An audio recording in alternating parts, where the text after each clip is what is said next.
Hello all, welcome to biology guide. আমরা কি পড়ছি? আমরা কদিন ধরে পড়ছি সেল।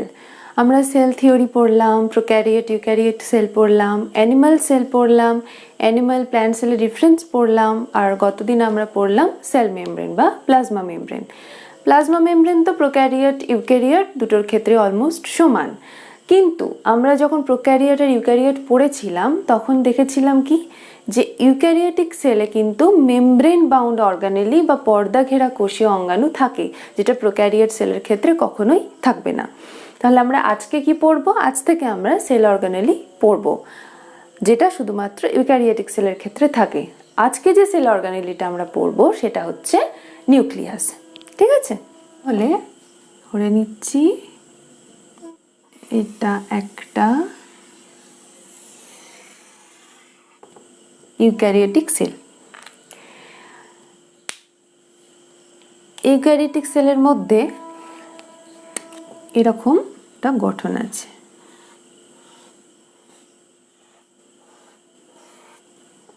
এটা আবার এরকম করে পর্দাগুলো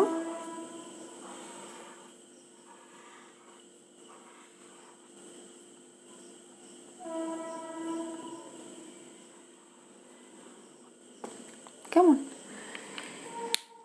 নিউক্লিয়াস হচ্ছে দুটো পর্দা ঘেরা, ডাবল মেমব্রেন বাউন্ড।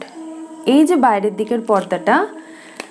দিকের পর্দাটাকে আমরা বলবো বহিঃপর্দা বা আউটার মেমব্রেন, আর এই যে ভেতরের পর্দাটা এটাকে বলবো অন্তঃপর্দা বা ইনার মেমব্রেন। আর এই যে ভেতরের এই যে বহিঃপর্দা আর অন্তঃপর্দা এই দুটোর মাঝে যে স্পেসটা, এই যে স্পেসগুলো এগুলোর তো একটা নাম আছে স্পেসটার, এটাকে বলে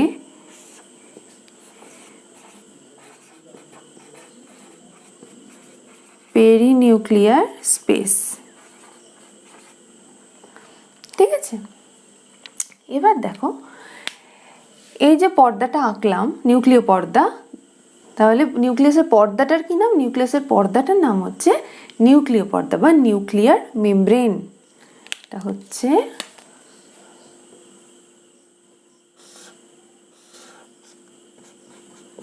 নিউক্লিয়ার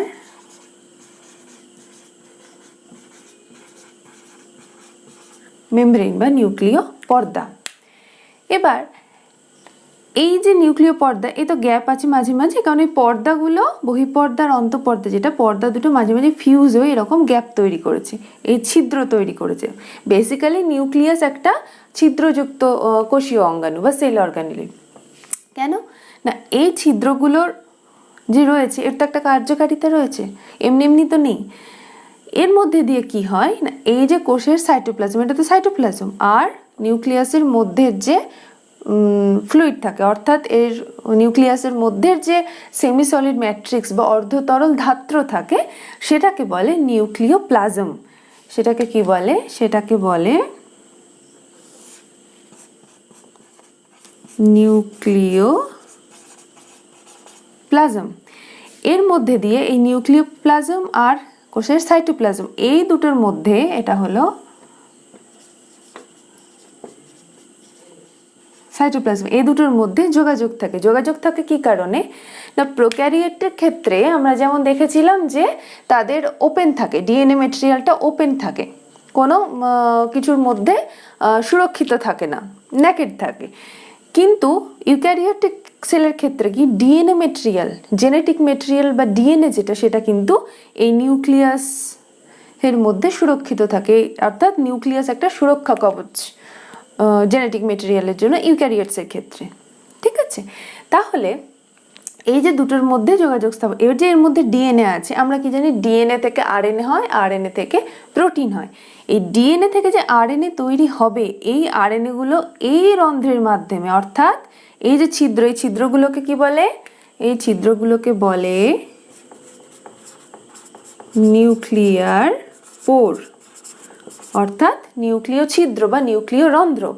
এর মধ্যে দিয়ে আরএনএ বেরিয়ে যায় সাইটোপ্লাজমে এবং সাইটোপ্লাজম থেকে কিছু প্রোটিন এর ভেতরে ঢোকে, নিউক্লিয়াসের ভেতরে ঢোকে। এটাই হচ্ছে মেইন কাজ। অ্যাকচুয়ালি এটা একটা ডোর হিসেবে কাজ করে, যার মাধ্যমে প্রোটিন বাইরে থেকে সাইটোপ্লাজম থেকে নিউক্লিয়াসের ভেতরে যায় আর আরএনএ নিউক্লিয়াসের ভেতর থেকে সাইটোপ্লাজমে আসে। ঠিক আছে, তাহলে গেল নিউক্লিয়ার মেমব্রেন আর নিউক্লিয়ার পোর। এবার এর মধ্যে কি বললাম, সেমি সলিড ম্যাট্রিক্স মানে অর্ধ তরল এক রকমের ধাত্র থাকে, এরকম লিকুইড। এটাকে কি বলে? এটাকে বলে নিউক্লিওপ্লাজম। এটাকে বলে নিউক্লিওপ্লাজম। এবার এর মধ্যে কিন্তু জালের মতো একটা অংশ থাকে যেটাকে বলে ক্রোমাটিন বা অনেক সময় ক্রোমোজোম। এবার তোমরা বলবে ক্রোমোজোম না ক্রোমাটিন কোনটা? সেটা দেখতে গেলে আমাদের আর একটা জিনিস তার আগে একটু জেনে নিতে হবে। দেখে নি, আমরা পরে পড়বো, যদিও সেল সাইকেল আমরা পরে পড়বো, তবু একটু জেনে রাখো। সেল সাইকেল, সেল সাইকেলে কি হয়? সেল সাইকেলে খুব সহজ ভাষায় বলতে গেলে সেল সাইকেলে একটা কোষ ভেঙে দুটো কোষ হয়, তাই তো? এবার সেল সাইকেল যেটা পুরো চক্র যেটা, সেটা কি রকম? সেটা এরকম। এটাকে কি বলে? এটাকে বলে এম ফেজ।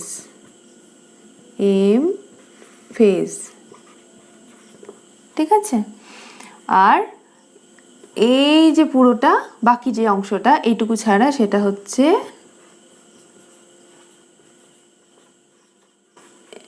ইন্টারফেজ। ইন্টারফেজের আবার তিনটে ভাগ। তিনটে ভাগ কি কি? G1, S আর G2, তিনটে ভাগ। সেল কিন্তু বেসিক্যালি যেখানে ডিভিশন হচ্ছে, অর্থাৎ একটা থেকে দুটো হচ্ছে, সেটা হচ্ছে এম ফেজে।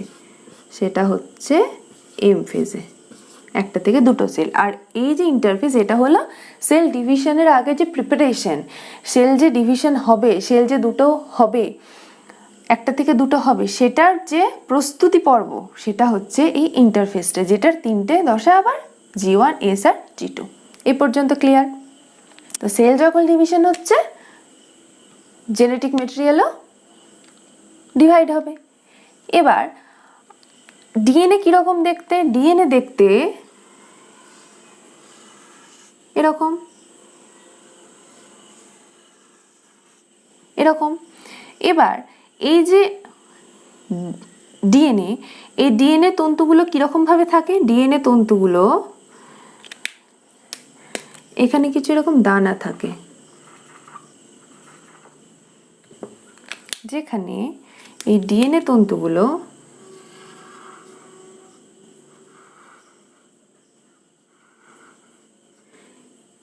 এরকম দানার মতো যে অংশ, সেগুলোর ওপরে নির্দিষ্টভাবে ফোল্ড হয়ে থাকে বা নির্দিষ্টভাবে পেঁচিয়ে থাকে। এবার এরকম ভাবে চললো।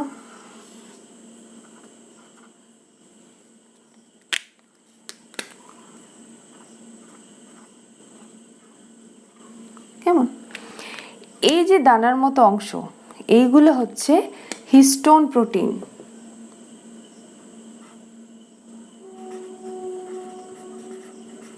Histone protein.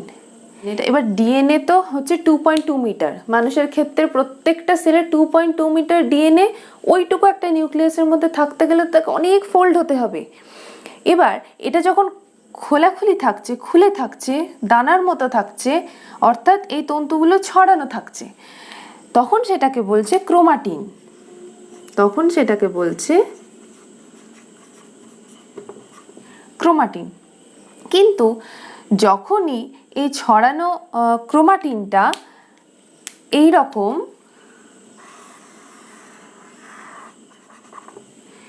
এর মধ্যে এসে কনডেন্স হয়ে যাচ্ছে বা ঘনীভূত হয়ে যাচ্ছে, অর্থাৎ এরকম ছড়ানো থেকে এক জায়গায় জড়ো হয়ে যাচ্ছে,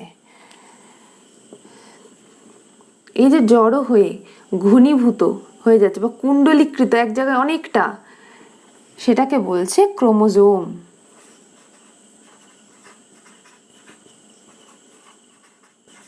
ক্রোমাটিন আর ক্রোমোজোমের ডিফারেন্স কোনটা?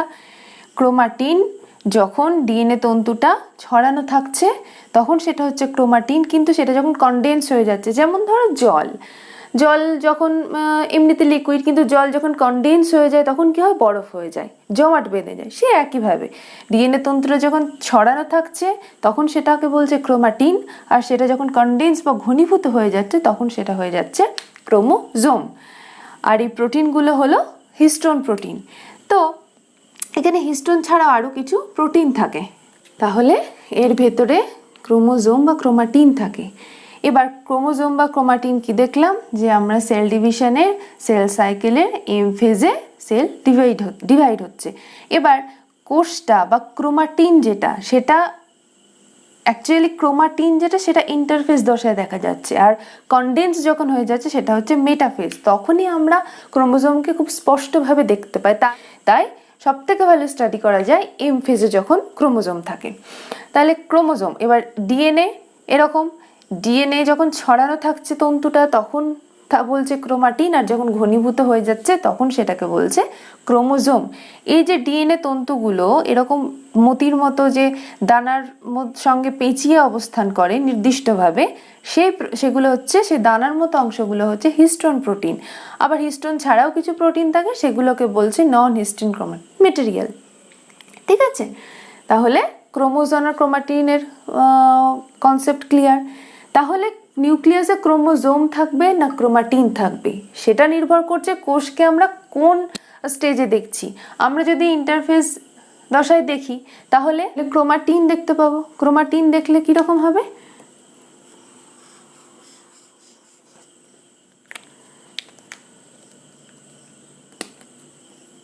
না, যদি ইন্টারফেসে দেখি তাহলে দেখতে পাবো ক্রোমাটিন, আর যদি এম ফেজে দেখি তাহলে আমরা দেখতে পাবো কি? দেখতে পাবো না ক্রোমোজোম।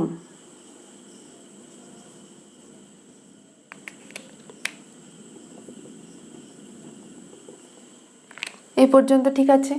তাহলে নিউক্লিওপ্লাজম আর এটা হলো ক্রোমাটিন।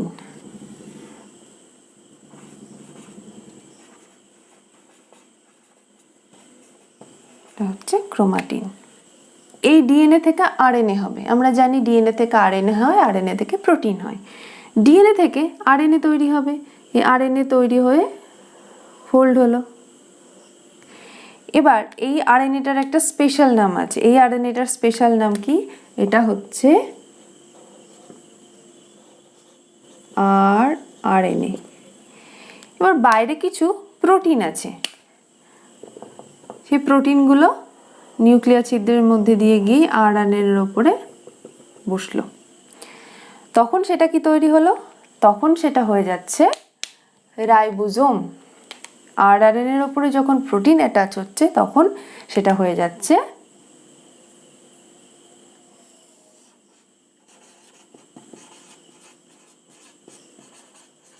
রাইবোজোম। কেমন? এবার আরএনএ, এবার এই যে নিউক্লিওপ্লাজমের মধ্যে মাঝে মাঝে কিন্তু গাঢ় অঞ্চল দেখা যায়, অর্থাৎ তারা গাঢ় রঞ্জকে রঞ্জিত হয়ে আছে, ডেন্স একটা জায়গা দেখা যায়। সেখানে কি হয়? সেখানে দেখা যাবে সেখানে আরএনএর উৎপাদনের হার খুব বেশি। সেই যে ঘন অঞ্চল, সেই ঘন অঞ্চল, এখানে এরকম ঘন অঞ্চল, এখানে এরকম ঘন অঞ্চল মাঝে মাঝে দেখা যায়। তো সেটাকে বলছে নিউক্লিওলাস। সেটা হচ্ছে নিউক্লিওলাস। কেমন? এবার এই নিউক্লিওলাস কোষে কটা থাকবে? একটা না দুটো? নিউক্লিওলাস কিন্তু পর্দা ঘেরে না, বা নিউক্লিওলাস কোনো মানে স্ট্রাকচার নেই। নিউক্লিওলাস হচ্ছে একটা স্পেস যেটা খুব গাঢ়ভাবে রঞ্জকে রঞ্জিত হয়ে আছে, যেখান থেকে আরআরএনএ উৎপন্ন হচ্ছে। পরিষ্কার? এবার হচ্ছে যে নিউক্লিওলাস কটা থাকবে। নিউক্লিওলাস থেকে আরআরএনএ হচ্ছে, আরআরএনএ থেকে রাইবোজোম হচ্ছে, রাইবোজোম থেকে প্রোটিন। তাহলে প্রোটিন যেখানে উৎপাদনের প্রয়োজন বেশি, যে কোষ খুব বেশি অ্যাক্টিভলি প্রোটিন প্রডিউস করবে, সেই কোষ অবভিয়াসলি নিউক্লিওলাসের সংখ্যা বেশি থাকবে, আর যেখানে প্রয়োজন পড়বে না সেখানে একটা থাকবে। ঠিক আছে, এবার তাহলে নিউক্লিওপোর, নিউক্লিয়ার মেমব্রেন, নিউক্লিওপ্লাজম, ক্রোমাটিন আর নিউক্লিওলাস, তাহলে হলো এটা একটা নিউক্লিয়াস, ইউক্যারিওটিক সেলের নিউক্লিয়াস। এবার দেখো, যদিও আমরা পরে সেল সাইকেলে, সেল ডিভিশনে আমরা পড়বো, তবুও বেসিক কিছু জিনিস জেনে নাও। এই হচ্ছে একটা ক্রোমোজোম।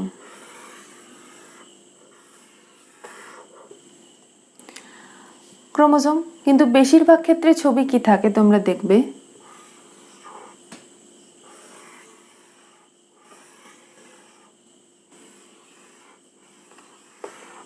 তাই তো? তাহলে বলে কোনটা ঠিক, তোমরা এবার বলবে কোনটা ঠিক। দুটোই ঠিক, এটাও সিঙ্গেল ক্রোমোজোম, এটাও সিঙ্গেল ক্রোমোজোম। এবার দেখো, এটা মনে করো আমি একজন, আমি চাইছি আমার থেকে আমার মতো সেম আরও দুটো প্রডিউস হতে, একদম আমার মতো। এটার থেকে যদি দুটো প্রডিউস হয়, মানুষের মধ্যে ক্রোমোজোম সংখ্যা কটা? 46টা। এবার আমি যদি ভাগ করি, দুজনাকে আমি 23টা দেবো, সেটা তো হয় না, পুরোপুরি পেতে হবে, পুরোটা পেতে হবে। তাহলে 46টা 46, আমার যদি আমার নিজের 46 আছে, আমি যদি প্রত্যেকে 46 দিতে চাই, তাহলে আমাকে ডাবল করতে হবে আমার জেনেটিক ম্যাটেরিয়াল। ঠিক, তাহলে এ নিজের জেনেটিক ম্যাটেরিয়ালকে ডাবল করছে। এটা কি হচ্ছে, এটা গোল অংশটা, এটা হচ্ছে সেন্ট্রোমিয়ার। এই সেন্ট্রোমিয়ারের উপর ডিপেন্ড করে বলতে পারবো আমরা কটা ক্রোমোজোম। তো এই সেন্ট্রোমিয়ার একটা, এখানেও কিন্তু একটা, এখানে কিন্তু এখনো সেলটা ডিভাইড হয়নি। এখানে যে জেনেটিক ম্যাটেরিয়ালটা আছে এখানেও আছে, এ শুধু এটার একটা কপি করে নিল, যাতে যখন ডিভাইড হবে তখন ইকুয়ালি যেন সমস্ত কিছু ডিভিশন হয়। যখন আমরা ক্রোমোজোমকে দেখবো, ক্রোমোজোমকে যখন আমরা সুস্পষ্টভাবে দেখতে চাইবো, তখন সেটা কোথায় দেখা যাবে? সেটা দেখা যাবে এম ফেজে। আমরা এর আগেই দেখলাম সেল সাইকেলে এম ফেজে, এম ফেজের মধ্যে আবার মেটাফেজে। মেটাফেজে ক্রোমোজোম সব থেকে সুস্পষ্টভাবে আমরা দেখতে পাই। কেমন? এই যে ক্রোমোজোম,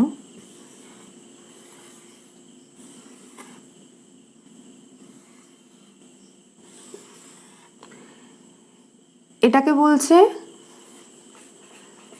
গোল মতো অংশটা সেন্ট্রোমিয়ার, আর এর দুপাশে প্রোটিনের মতো, প্রোটিন দিয়ে তৈরি প্লেটের মতো অংশ থাকে, এই অংশটাকে বলছে কাইনেটোকোর।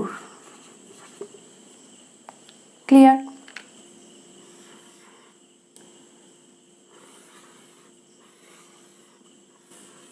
এই হলো ক্রোমোজোম। এবার আমরা ইন্টারফেস দশা দেখলাম, যেটা হচ্ছে সেল ডিভিশনের প্রস্তুতি দশা। ইন্টারফেস, এই দশায় এই ক্রোমাটিন তন্তু দেখেছিলাম আমরা এরকম ছড়ানো থাকে উইথ হিস্টোন প্রোটিন। এরকম ছড়ানোই থাকবে, খুব হালকা রঞ্জকে রঞ্জিত হবে, এবং মোস্ট ইম্পর্টেন্টলি সক্রিয় জিন বহন করবে। তাহলে সেটাকে আমরা বলবো ইউক্রোমাটিন। আর যেটা গাঢ় রঞ্জকে রঞ্জিত হবে এবং অপেক্ষাকৃত অনেকটা কনডেন্স বা জড়ো হয়ে বা ঘনীভূত হয়ে থাকবে, সেটা আর কে বলছে হেটেরোক্রোমাটিন। এটা কিন্তু কখনোই সক্রিয় জিন বহন করবে না। তাহলে এগুলো হলো গাঢ় রঞ্জকে রঞ্জিত অংশ, গাঢ় রঞ্জকে রঞ্জিত অংশ। তাহলে এটা হয়ে যাচ্ছে ইউক্রোমাটিন, এটা হয়ে যাচ্ছে হেটারোক্রোমাটিন। আর একটা স্ট্রাকচার আছে, এই যে গোল গোল গোল গোল অংশ থাকছে ক্রোমাটিন তন্তুতে, সেগুলোকে বলছে ক্যারিওজোম। এই যে দানাদার অংশগুলো, এগুলো হচ্ছে ক্যারিওজোম। জিন বহন করা এর কাজ। এবার নিউক্লিয়াস রিলেটেড কিছু ডেটা যেগুলো আমাদের মনে রাখতে হবে। নিউক্লিয়াস সাধারণত কোষে কিন্তু একটাই থাকে। এবার এক্সেপশনও আছে। কীরকম? দুটো নিউক্লিয়াস থাকে এরকম প্রাণী হচ্ছে প্যারামেসিয়াম।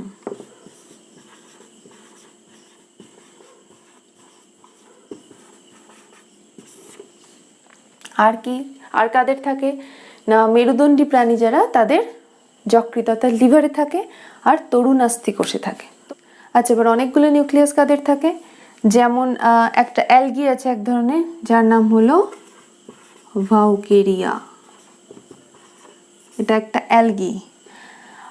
অ্যালগি, ফাঞ্জা, এগুলো আমরা উদ্ভিদ নিয়ে যখন পড়বো তখন এগুলো আমরা জানবো।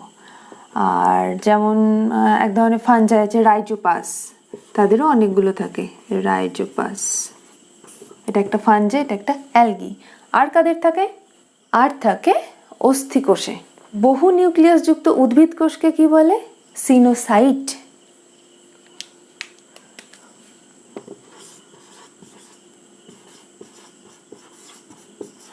আর বহু নিউক্লিয়াস যুক্ত প্রাণী কোষ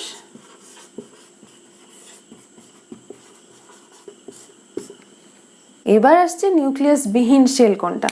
নিউক্লিয়াস বিহীন সেল হলো মানুষের ম্যাচিওর্ড আরবিসি, পরিণত আরবিসি বা পরিণত এরিথ্রোসাইট।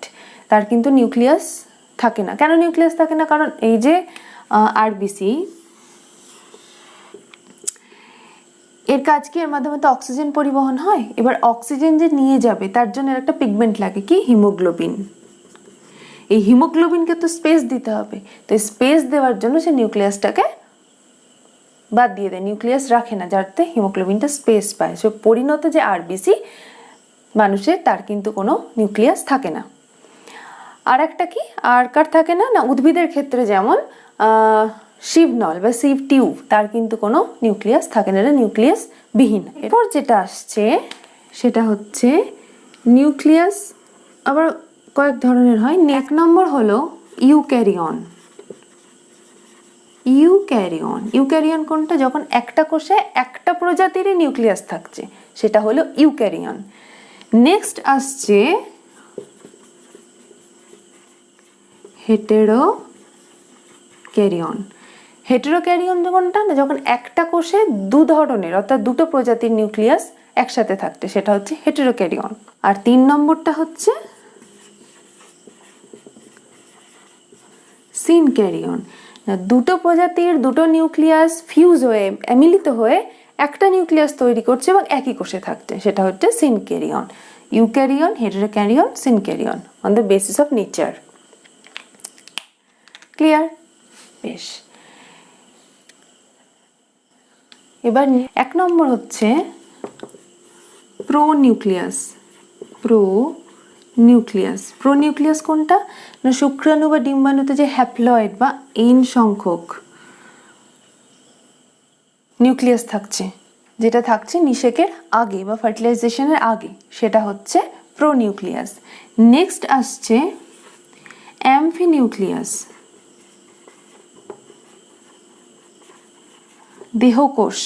দেহকোষের যে ডিপ্লয়েড অর্থাৎ 2n নিউক্লিয়াস, এটা হচ্ছে অ্যাম্ফিনিউক্লিয়াস। আর আসছে ম্যাক্রো আর মাইক্রো, যারা 2 নিউক্লিয়াস বিশিষ্ট কোষ, যেমন এর এক্সাম্পল হচ্ছে প্যারামিসিয়াম, খুব ভালো এক্সাম্পল। প্যারামিসিয়ামে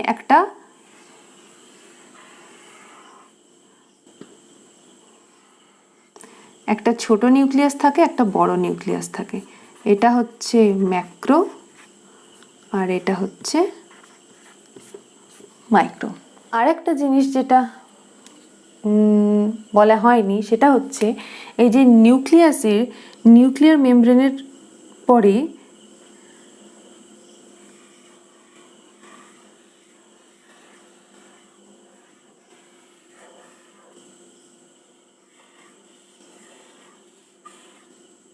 এরকম অংশ থাকছে। এটা হচ্ছে কি এরকম অংশ থাকছে, এটা হচ্ছে ER বা এন্ডোপ্লাজমিক রেটিকুলাম।